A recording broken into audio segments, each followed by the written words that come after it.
Hello guys, I'm back. For today's video, ituturo ko kung paano magbayad ng car loan sa South Asia Link gamit ang GCash. Welcome to my channel. Please subscribe. Huwag na natin pahabain. Let's do this. Buksan ang iyong GCash account. Sa dashboard, hanapin at i-click ang bills. I-type ang South Asia Link sa search bar.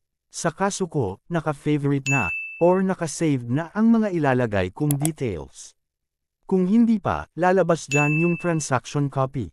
Fill up mo lang ang amount o halaga ng iyong babayaran, PN number o account number, pangalan at email address. Then kapag okay na, click Pay Bill. Lalabas ulit ang transaction copy para ma-double check kung tama ang lahat ng information. At kung ayos na ang lahat, click Next. Tapos, lalabas ang confirmation copy. Kapag tama na ang lahat ng detalye, click Confirm. And then magpa-process na yan, wait mo lang mga ilang seconds, and that's it. Automatic ka nang nakabayad ng car loan sa South Asia Link.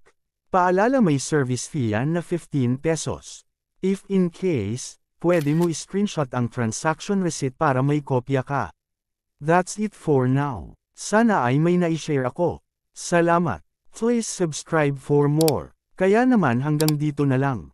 Hanggang sa muli. Bye-bye.